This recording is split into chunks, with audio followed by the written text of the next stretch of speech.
Bonjour et bienvenue. Aujourd'hui, on va se pencher sur une trajectoire fascinante, et pas seulement pour les fans de sport, celle de Kylian Mbappé.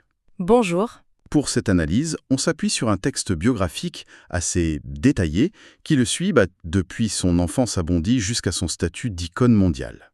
Et ce qui est frappant dans ce récit, c'est qu'il présente un parcours quasi parfait, une ligne droite vers le succès. Oui, presque trop parfaite. Exactement. Notre objectif, ça va être de creuser un peu cette image. On va essayer de comprendre les mécanismes derrière cette ascension, mais aussi de se demander ce que ce récit, peut-être un peu trop lisse, nous dit sur la fabrique des champions aujourd'hui. C'est une excellente approche, parce que cette histoire, telle qu'elle est racontée, c'est presque un cas d'école. On y voit la planification, la discipline, la gestion d'une pression colossale. Oui, mais ça soulève une question. Est-ce que le succès à ce niveau est vraiment le fruit d'une formule si parfaite? Le document qu'on a, il dépeint une construction méthodique, presque scientifique. Ce qui sera intéressant, c'est de voir s'il y a des fissures, des tensions sous cette surface impeccable. L'anatomie d'un phénomène en quelque sorte. C'est ça, avec tout ce que ça implique de calculer et peut-être d'un peu moins spontané. Alors, partons de la genèse, des fondations. On est à Bondy, le 20 décembre 1998. Le portrait qui est brossé, c'est celui d'un environnement où le foot est partout. Mais surtout, d'une cellule familiale très, très structurante. Vraiment attiré mon attention, elle semble être la pierre angulaire de tout. C'est, chez les Mbappé, le talent compte, mais le travail compte encore plus. Et cette phrase, elle est révélatrice de tout le projet. Ce n'est pas juste un slogan familial, c'est une philosophie qui va infuser chaque étape de sa carrière. Le récit met en lumière une double fondation. Laquelle? D'un côté, une connaissance quasi professionnelle du sport de haut niveau dès le plus jeune âge. Il baigne dedans. Mais de l'autre, et c'est là que ça devient plus complexe, on a l'inculcation d'un système de valeurs très strict, respect, discipline, humilité, le fameux triptyque. Voilà. Et Rétext insiste beaucoup sur le rôle du père qui veille à ce qu'il ne prenne pas la grosse tête. C'est présenté comme la recette idéale, quoi. On dirait presque un environnement de laboratoire, pour créer un champion. Exactement. Et c'est là qu'on peut apporter une nuance. Le document le présente comme une force absolue, et ça l'a sans doute été, Oui, bien sûr. mais on peut aussi se demander ce que ça implique pour un enfant de voir sa trajectoire si méthodiquement construite par son entourage. Est-ce que ça laisse de la place pour le doute, pour l'erreur, pour une découverte de soi, en dehors de ce chemin tout tracé? C'est un point de vue passionnant. Cette tension n'est pas vraiment explorée dans le texte, mais elle est fondamentale. Ce socle est solide, c'est certain, mais il est aussi incroyablement contraignant. Et ce cadre, il va être mis à l'épreuve très très tôt. À 11 ans, il quitte ce cocon pour Clairefontaine. Le récit décrit ça comme le début du vrai rêve, mais un rêve qui a un prix. Ah oui, il est loin de sa famille, il est plongé dans une compétition permanente avec les meilleurs jeunes du pays. Le texte est assez direct là-dessus, il dit certains abandonnent, d'autres doutent. On n'est plus dans la protection du cercle familial. C'est le premier grand test du projet Mbappé. Est-ce que la structure mentale bâtie à Bondy peut résister à un environnement où tout le monde est talentueux, où la pression est constante? C'est un filtre impitoyable. Et ce qui est fascinant, c'est la manière dont le texte explique pourquoi lui y passe ce filtre. Il y a sa vitesse, bien sûr, qualifiée d'exceptionnelle, mais l'auteur insiste sur une autre qualité jugée encore plus importante. Son intelligence de jeu. Exactement. Son intelligence. J'ai trouvé les termes choisis très forts pour un garçon de cet âge. Il joue simple, il joue juste, il joue pour gagner. Ça m'a interpellée? Ben oui. La plupart des jeunes prodiges à cet âge veulent briller, faire des gestes compliqués. Lui, il est déjà dans l'efficacité pure. Qu'est-ce que ça veut dire concrètement, jouer juste à 12 ans? C'est toute la différence entre le talent brut et le talent efficace. Jouer juste à cet âge, c'est une maturité sidérante. C'est-à-dire que c'est comprendre avant les autres que le chemin le plus court vers le but n'est pas forcément le plus beau. D'accord. C'est lever la tête, analyser la position de ses coéquipiers, de ses adversaires et prendre la décision optimale en une fraction de seconde. Là où un autre enfant va tenter un dribble de plus pour l'exploit personnel, lui, il va faire la passe simple qui crée le décalage. C'est une forme d'intelligence situationnelle. Et ça vient de l'éducation dont on parlait. Ça ne vient pas de nulle part, c'est clair. Ça renvoie directement à l'éducation de Bondy. Le collectif avant l'individu, l'efficacité avant le spectacle. Clairefontaine ne fait que révéler une maturité qui était déjà profondément ancrée. Donc cette intelligence, c'est vraiment l'arme qui lui permet de transformer son don physique en domination. Et la question qui se pose logiquement, c'est est-ce que cette formule marche contre des adultes dans le monde professionnel? Et c'est là qu'intervient Monaco.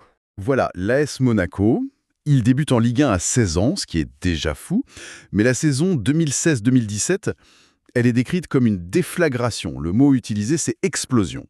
Et le terme est bien choisi. Je me souviens de cette période, en tant qu'observatrice, c'était électrique. Chaque semaine, on allumait la télé en se demandant ce que ce gamin allait encore inventer. Le récit liste ses exploits, 10 buts en championnat et surtout en Ligue des Champions. Oui, face aux plus grands clubs, aux défenseurs les plus expérimentés. Il devient un artisan majeur du titre de champion de France de Monaco. Et là, on a une phrase qui résume tout. À 18 ans, il fait peur aux défenseurs du monde entier. Ce n'est plus juste un jeune qui a du potentiel, là. C'est une certitude qui s'impose sur la scène européenne. C'est exactement ça. Monaco, c'est la preuve de concept. C'est le moment où le plan, la méthode élaborée depuis Bondy, est validée de manière éclatante au plus haut niveau. La pression n'est plus celle interne d'un centre de formation, Non. c'est celle externe de millions de spectateurs, d'enjeux financiers colossaux. Et non seulement il y résiste, mais il semble s'en nourrir. Il ne s'adapte pas au niveau, il le surclasse. C'est là qu'on passe du statut de grand espoir à celui de phénomène. Cette nouvelle dimension, elle l'entraîne tout droit vers l'étape d'après, le Paris Saint-Germain en 2017. Le texte qualifie ça de transfert historique avec des attentes immenses. Forcément. Et il y a cette formule qui illustre parfaitement le changement de monde.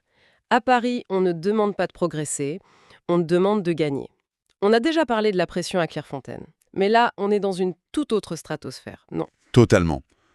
La nature de la pression change du tout au tout. À Monaco, il était la bonne surprise, il avait encore une marge d'erreur. À Paris, avec le statut du club, le montant de son transfert, chaque match est un référendum. Il n'a plus le droit à l'erreur. Il n'est plus là pour surprendre, il est là pour confirmer, pour être décisif, constamment. Le texte dit qu'il répond présent, il énumère les buts, les titres, les records, mais il nuance aussi, en parlant du revers de la médaille. C'est-à-dire ? La gloire amène les critiques, l'exposition médiatique est maximale, il doit apprendre à naviguer dans cet univers. Il ne s'agit plus seulement de gérer la pression sur le terrain, mais aussi tout ce qui se passe en dehors. C'est un apprentissage à 360 degrés. Le document note qu'il apprend à gérer la pression. Cette compétence devient aussi importante que sa technique. Il doit développer une résilience mentale hors du commun. Il passe du rôle de jeune prodige qui vient compléter une attaque de star à celui de leader. De leader, de figure de proue du projet. C'est une charge mentale qui a probablement brisé des joueurs plus âgés et plus expérimentés que lui. Le PSG, c'est le test de la constance au sommet. Et au milieu de ce test permanent au PSG arrive l'épreuve ultime. Celle qui peut faire entrer dans la légende, elle. La Coupe du Monde 2018 en Russie. Il a à peine 19 ans. 19 ans, c'est fou quand on y pense. Le texte met en avant sa performance contre l'Argentine, ce match historique où il marque 2 fois, il obtient un pénalty après une course folle, et puis ce but en finale. La conclusion du document est sobre, mais puissante. La France est championne du monde, Mbappé entre dans l'histoire. C'est le couronnement. Mais ça soulève une question psychologique qui est vertigineuse. Qu'est-ce qu'on fait le lendemain?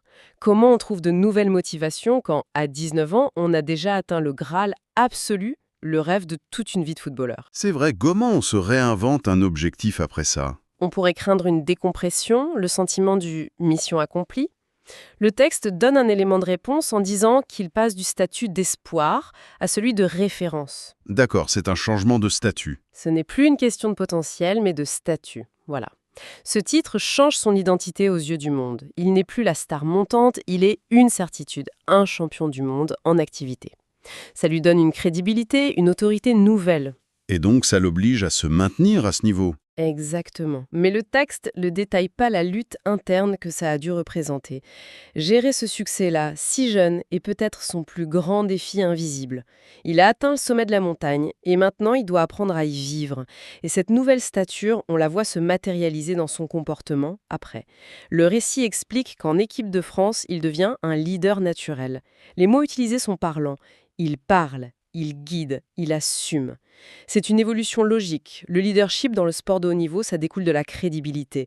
Et il n'y a pas de plus grande crédibilité que d'avoir été décisif dans une finale de Coupe du Monde. Sa parole a changé de valeur. Le fait qu'il assume, C'est ça qui est important. Oui, le fait qu'il l'assume, comme le dit le texte, est clé. Ça signifie qu'il accepte la responsabilité des victoires, mais aussi des échecs. Il devient un paratonnerre pour l'équipe, ce qui est la marque des vrais leaders. Et on en arrive à la dernière partie de ce portrait, qui sort un peu du terrain de jeu. Le texte aborde la dimension du modèle. Il évoque ses engagements pour l'éducation, pour les jeunes, pour ceux qui rêvent. Hmm. Et il fait le lien avec le point de départ en insistant sur le fait qu'il n'a jamais oublié ses valeurs, que le succès peut rester humble. La boucle semble bouclée. C'est une construction narrative très cohérente. On voit comment les valeurs de Bondy, qui étaient le carburant de son ascension sportive, deviennent le socle de son image publique. Cette facette de son personnage, elle n'apparaît pas comme artificielle, mais comme le prolongement naturel de son éducation. Il y a une volonté de maîtriser sur l'image, son récit. Oui, une volonté consciente, de montrer que le jeune homme de Bondy n'a pas été effacé par la superstar mondiale. C'est une manière de dire « mon succès n'est pas un accident ». C'est le résultat d'un système de valeurs qui est accessible à tous. Il ne vend plus seulement du rêve sur le terrain, il vend une méthode. Il essaie de vendre une méthode, une éthique, en dehors. Exactement. Si on essaye de synthétiser ce parcours à travers le prisme de notre source, on a donc le talent hors norme, certes, mais surtout un talent qui est encadré, optimisé par un travail acharné, des valeurs familiales très fortes. Une intelligence de jeu précoce et cette capacité à absorber des niveaux de pression toujours plus élevés. La phrase de conclusion du texte résume d'ailleurs parfaitement cette idée. Kylian Mbappé n'est pas seulement rapide, il est la preuve que le talent bat le talent quand le talent ne travaille pas. C'est une formule efficace qui capture l'essence du récit qui nous est proposé. Et l'image finale, celle de l'enfant, qui regarde son parcours et se dit « pourquoi pas moi ?» Elle est puissante. Oui. Mais elle nous pousse à une réflexion finale un peu plus large. L'histoire de Mbappé, telle qu'elle est racontée ici, comme une mécanique de succès parfaitement huilée, nous interroge sur notre propre rapport au talent. Sommes-nous en train de créer un modèle où le potentiel doit être détecté, planifié, optimisé dès l'enfance pour avoir une chance de réussir ? Vous voulez dire, au risque de supprimer toute place à l'imprévu, à l'échec qui peut être formateur.